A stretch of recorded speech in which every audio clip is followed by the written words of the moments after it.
Are Donald Trump's policies and tariffs going to sink the real estate market? We are 17 days into Donald Trump's second presidential term, and he has already sent shockwaves across our country as well as across the world. Now, one thing we know about Donald Trump is that he says a lot of things that may ultimately not come to fruition, says a lot of things that may or may not be true, and it's very hard to believe what's coming out of his mouth as well as what he promises to happen in the future, so it almost becomes sort of a wait and see sort of thing. But since this is a real estate channel, I want to focus on what it is that Donald Trump has said and what has planned for the country and how that could potentially affect the housing market. I'm Brian Quinlan. I'm a realtor here in Indianapolis. Hit that subscribe button and drop me a comment. I'd love to hear feedback on this one. So Donald Trump started to make changes from day one, as he promised that he would do. Now, there were many executive orders that came out of the Oval Office on day one and day two, some of them specifically affecting housing, some of them that affected housing that not necessarily was intended, but kind of the way it goes, and that's actually where I'm going to start. One of his big promises during the campaign had to do with illegal aliens. Now, definitely a crisis when it comes to the number of people who have come across the border illegally, and not to get political here, there's a lot of people here that probably don't belong here.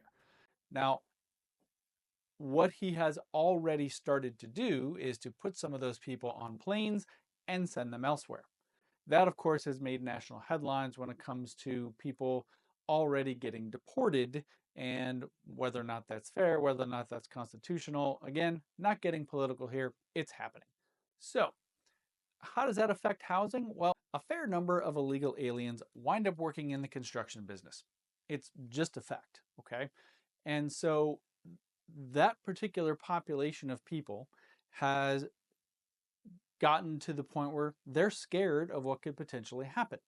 That is hindering the workforce in the construction zone. So what's that going to affect? Well, it's going to affect the building of houses. And so where we're already in a market where we have a housing crisis when it comes to number of available homes for people to purchase, part of what has contributed to that over time has been the lack of new homes being built. And so with an industry that's already behind and trying to catch up by putting up homes as quickly as they can, now they're going to have a depleted workforce. So that inevitably is going to slow down the construction of new homes, thus going to set the housing market back because we're going to have fewer homes. So going back to day one in Donald Trump's administration, he signed an executive order that was specifically directed at housing. And I'm going to read some information here. The plan for this executive order, even though no specific details were given, it was kind of a vague statement, but it did address housing. The plan for his executive orders to lower cost and increase the supply of housing. Okay, so right out of the gates, sounds like a great thing for the housing industry. Going on. He stated that we are clearly facing an affordability crisis when it comes to housing. And the only way out of that is to remove barriers like unnecessary and costly regulations that raise the costs of housing and prevents building more attainable, affordable housing. So he has stated, and I had a previous video about this, that there are regulations that are put on builders that restricts them from being able to build homes quicker. Now, to me, some of those regulations are for safety, whether it's safety of the workers or whether it's safety of the home itself, that after it's finished construction, that it's safe for people to live there on a daily basis. So he believes that taking away some regulations is ultimately going to pave the way to build homes quicker. And I can't disagree with that, because fewer regulations is certainly going to mean that they can move through the process faster. But at what cost? Which of those regulations is he talking about?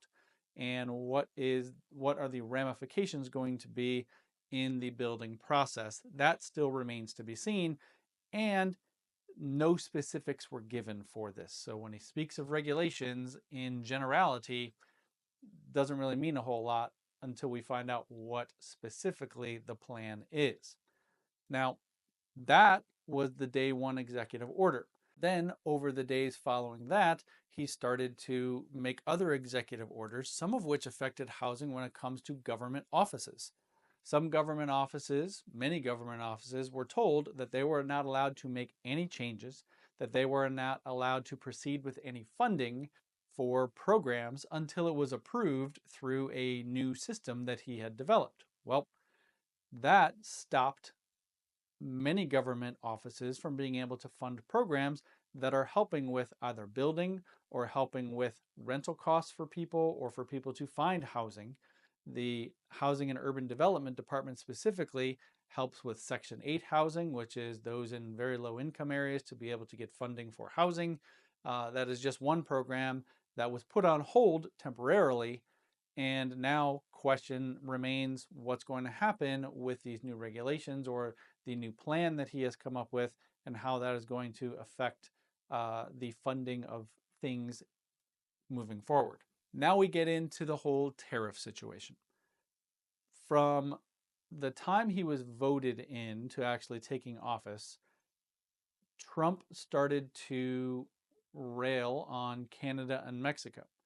And he has said that essentially we as a country are paying way more in deals with Canada and Mexico than they are to us.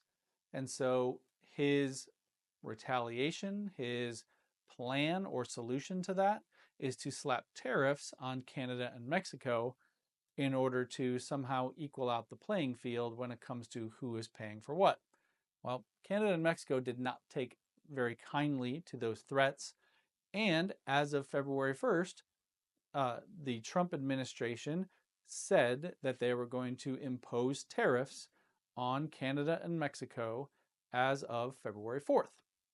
Well, by the time February 3rd rolled around, those had already been put on hold for 30 days. Here's how tariffs on Canada and Mexico could ultimately affect the housing market. So, since 2021, construction materials overall have gone up 30%. We get a fair amount of building materials for houses from both Canada and Mexico. 20% of hardware imports come from Mexico. 70% of sawmill wood comes from Canada. And if there are tariffs put on to those particular products, ultimately what happens with tariffs is it costs those who buy them more money. And who do you think pays that? Well, the consumers do, because if the construction company is paying a higher cost to buy hardware, lumber, aluminum, things like that that come from Mexico and Canada, then they're going to transfer those on to the home buyer who is having the house built, and thus it ultimately costs the consumer more money. I think it's pretty obvious to say that this is going to slow down the housing market.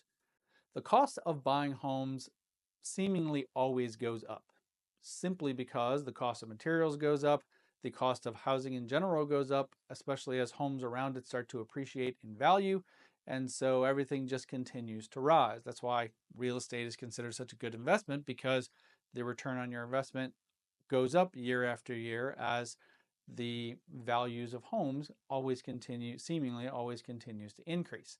So the cost of homes wasn't going to come down to begin with, at least not drastically. And now here we are talking about tariffs that are going to raise the cost of products to build homes, and thus going to cost consumers even more money than just the general rise in real estate as it is. And then we get into the disaster areas: Florida, North Carolina, Los Angeles after the fires. Those people need to rebuild. And the president and the administration has stated a commitment to helping the rebuild process to happen as soon as they possibly can. Well, throwing tariffs onto Canada and Mexico that is going to raise the cost of lumber, aluminum, hardware, materials needed for building these homes, that's not going to help the rebuild process because it's going to cost people even more money, and it's just going to slow everything down, unfortunately. And the need to rebuild those, along with the need for just new construction in general around the country, is probably or possibly going to create a shortage of supply. What happens when we have a shortage of supply? Well, prices go up because demand has gone up. According to a group called the Tax Foundation, they estimate these particular consequences when it comes to tariffs on Canada and Mexico. The US GDP would drop 0.4%. Now, it seems like a small amount for the gross domestic product to drop. However, a drop in GDP is really never a good thing for the country. I don't know all of the numbers, but I just know a drop is not a good thing.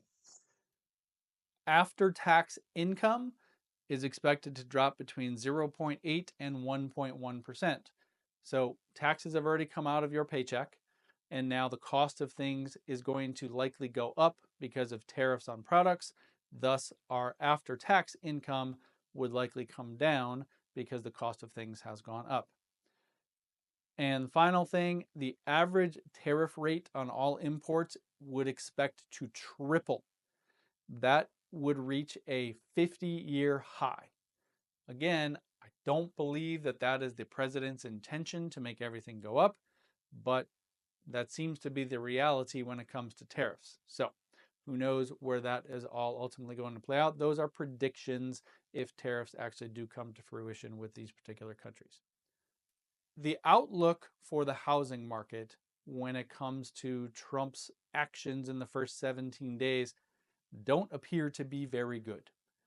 And my recommendation for people, if you're considering buying a house especially, is to get on that as soon as you can. Because in general, the cost of homes goes up over time as it is anyways. So if you were to consider buying a house versus considering buying a house at the end of the year, my advice would be, well, do you want to pay more? Because the longer you wait, the higher the prices go. If the tariffs actually do come into play, the cost of products is going to go up. Thus, the cost of housing is going to rise even faster than it normally would. So sooner is better than later. I'd love to know your thoughts on the tariff situation and its effect on housing. So please drop me a comment. Thanks for watching.